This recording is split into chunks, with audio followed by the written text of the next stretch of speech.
बिस्मिल्लाहिर्रहमानिर्रहीम। पैगम्बर इस्लाम के नाम पर हिंसा भयानक शैतानी कृत्य। कुरान के बयान के मुताबिक खुदा की तरफ से जितने भी पैगम्बर खुदा का संदेश लेकर आए उन सब का मजाक उड़ाया गया। यहाँ तक कि कुरान के बयान के मुताबिक कई नबियों को कत्ल किया गया।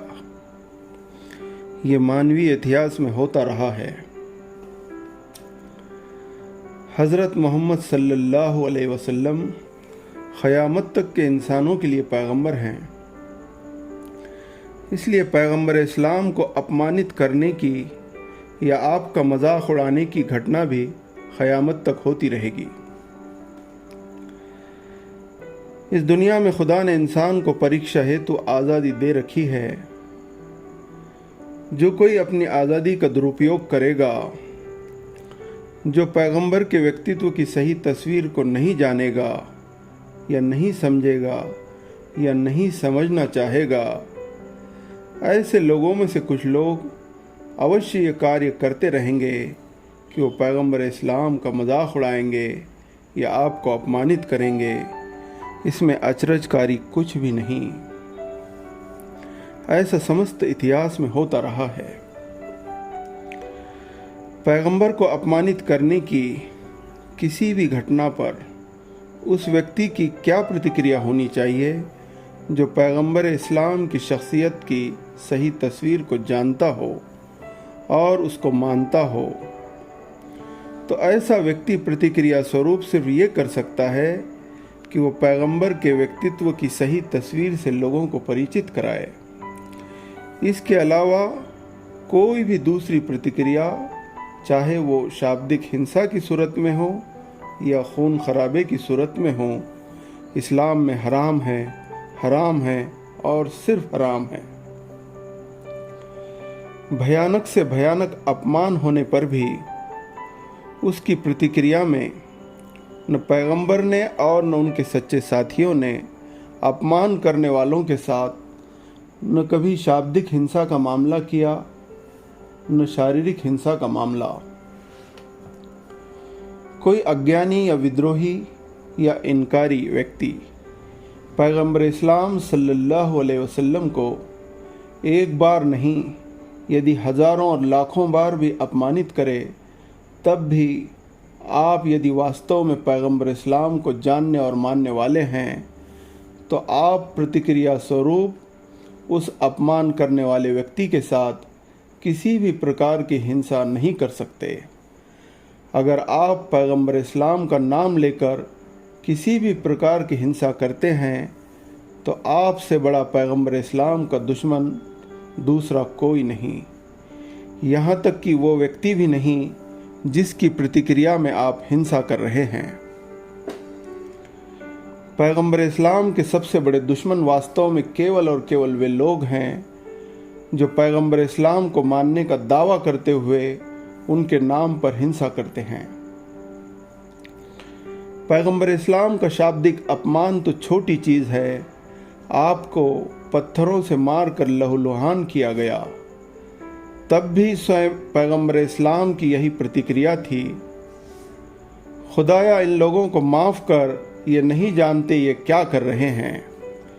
सोहेल बिन अम्र पैगंबर इस्लाम को बार बार अपमानित करता था।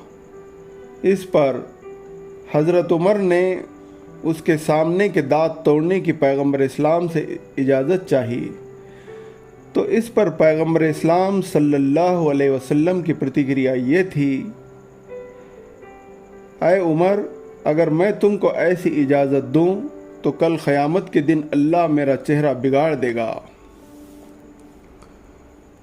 पैगंबर इस्लाम की हकीमाना तदबीरों के नतीजे में मक्का बिना खून बहे फतह हुआ।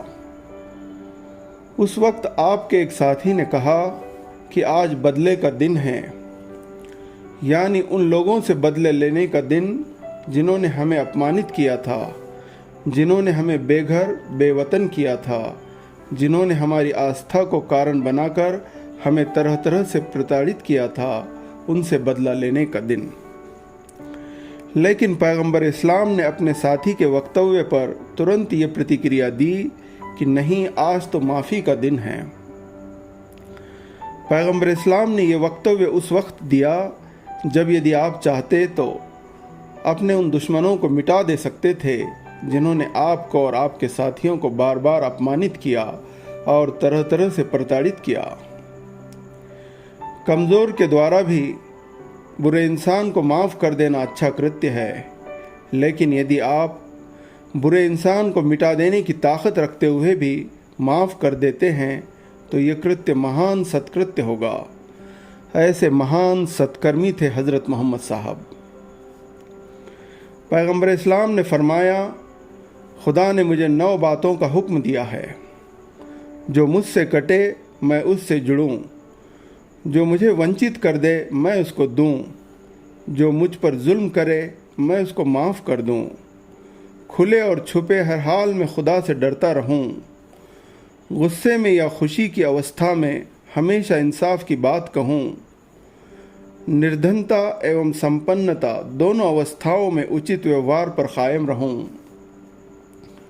मेरी खामोशी चिंतन वाली खामोशी हो, मेरे बोलने से खुदा की याद प्रकट होती हो, मेरा निरीक्षण बोध वाला निरीक्षण हो। ऐसा व्यवहार उसी इंसान के लिए संभव है जो सत्य के बुलंदियों पर पहुंच चुका हो। नकारात्मक चीज़ों से जिसने स्वयं को ऊपर उठा लिया हो। ऐसे महान आदर्श थे हज़रत मोहम्मद साहब।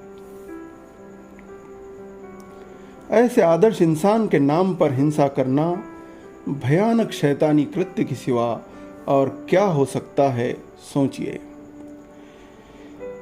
यदि आपको ये संदेश अच्छा लगा हो तो दूसरे इंसानों तक भी अवश्य पहुंचाएं। धन्यवाद।